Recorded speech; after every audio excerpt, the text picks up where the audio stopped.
The late afternoon sun hung low in the sky, casting long golden streaks across the cracked pavement of Maplewood Avenue. The heat clung to the air, thick and heavy, turning every breath into labor.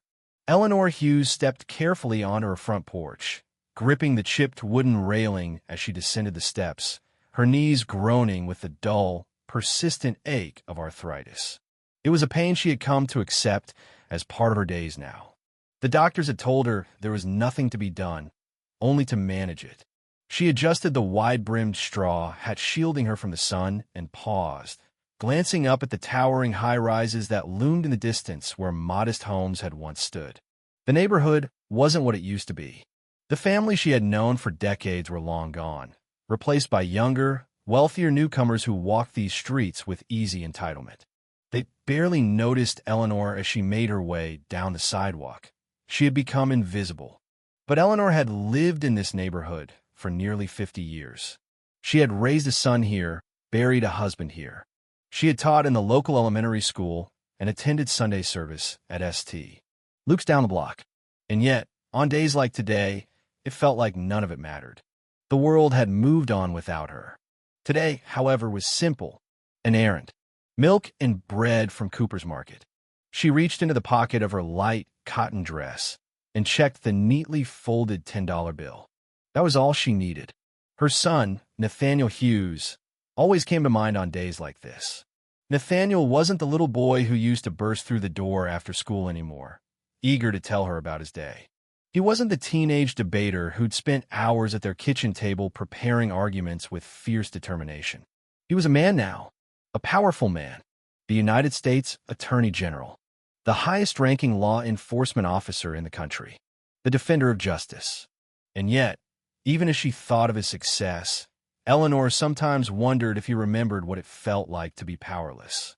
He called when he could, sent flowers on Mother's Day and expensive scarves on Christmas. Always respectful, always loving, but always busy, too busy for long talks or visits. Too busy to notice the loneliness that crept into her evenings. But not today. Today was just an errand. The heat pressed against her as she moved slowly down the sidewalk. She clutched her small purse tighter, not from fear but habit. These streets were different now. Sleek storefronts, minimalist cafes with glass walls, and outdoor seating shaded by trendy umbrellas had replaced the old diners and hardware stores. Young professionals sipped overpriced espressos as they tapped away on sleek laptops, rarely glancing up. Eleanor might as well have been part of the scenery. She sighed, brushing away the thought. Today wasn't for regrets. She had taught Nathaniel long ago how to carry himself in the world, how to avoid suspicion, how to make himself small when necessary, but large when required. She knew the rules, too. Don't linger. Keep your hands visible. Move with purpose, but not urgency. The bell over Cooper's Market chimed softly as she stepped inside, and a blast of cool air wrapped around her, momentarily relieving her of the oppressive heat. She stood straighter, adjusting her hat. Just in and out, she reminded herself. She made her way to the dairy aisle first. Milk, then bread. Simple. The store hummed quietly.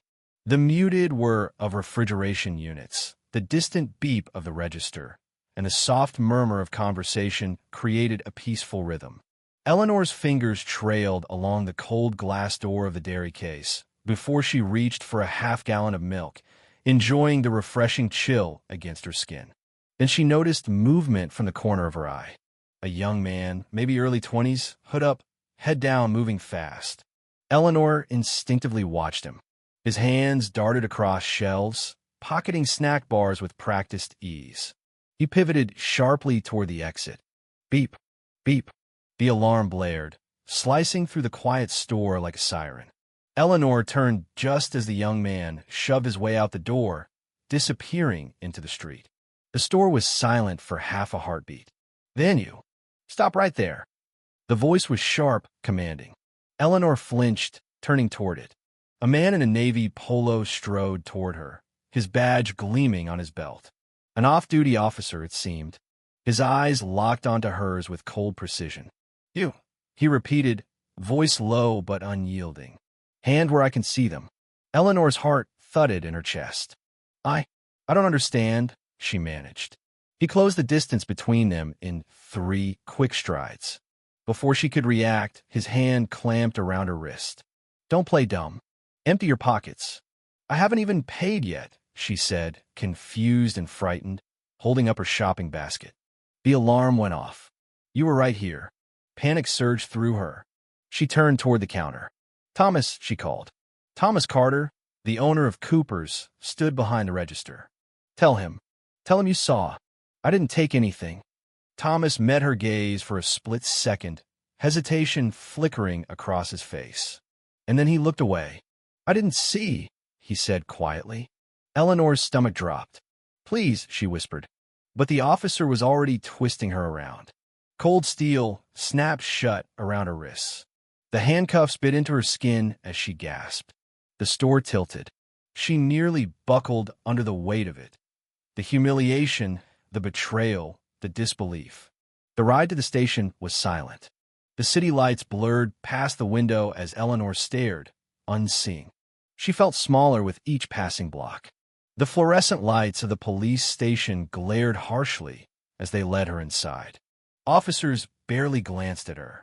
She was fingerprinted, photographed, and processed like any common criminal. Shoplifting, they said. No need to check the cameras, they insisted. She sat in the holding cell, hands resting limply in her lap, listening to the low hum of the building. A young woman sat across from her, thin arms wrapped around herself. They got you too? The woman asked after a long silence. Eleanor nodded faintly. Seems that way. What for? Milk and bread, Eleanor murmured. The woman scoffed bitterly. Granola bar, she said. For my daughter. Their eyes met, both weary, both heavy with knowing. The system didn't care. It never had. When they finally called her for her phone call, Eleanor hesitated. She didn't want to burden Nathaniel. But as she sat in that cell, realizing no one would speak for her, she dialed the number. Mama. His voice was alert, worried. Nathaniel, she whispered. Baby, I need you. The courtroom was cold and sterile. Eleanor sat at the defendant's table, wrists aching from the tight plastic ties. Judge Raymond Bishop presided, his gaze distant and disinterested. The prosecutor spoke smoothly about proximity and circumstantial evidence.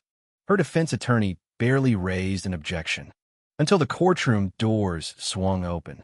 Nathaniel Hughes entered, his presence filling the room with tension. He moved with quiet authority, his tailored suit immaculate, his gaze razor-sharp. I want to see the footage, he said. The prosecutor stammered. There's no footage. The cameras malfunctioned. Nathaniel's stare hardened. I want to see it. The truth surfaced. There was footage. They had lied. The video played. It showed Eleanor shopping quietly, unaware, while the real thief slipped past. It showed her surprise when the officer grabbed her. Judge Bishop dismissed the case immediately. Eleanor stood slowly, the room spinning slightly. She met the judge's gaze. If my son weren't who he is, she said quietly, would justice have stood by me today? Silence. Outside, reporters swarmed. Nathaniel shielded her, guiding her away. Later, at home, Eleanor sat by her window. She had believed in fairness. She had believed in justice. But it wasn't truth that freed her. It was power. Her phone rang. Nathaniel's voice was steady. I promise, Mama, I won't let this happen to anyone else. For the first time in a long time, hope stirred in her heart. What do you think of Eleanor's story? Did it make you reflect on justice and who it truly serves? If this story moved you, help us share the message. Hit like, share, and subscribe so you won't miss another powerful story.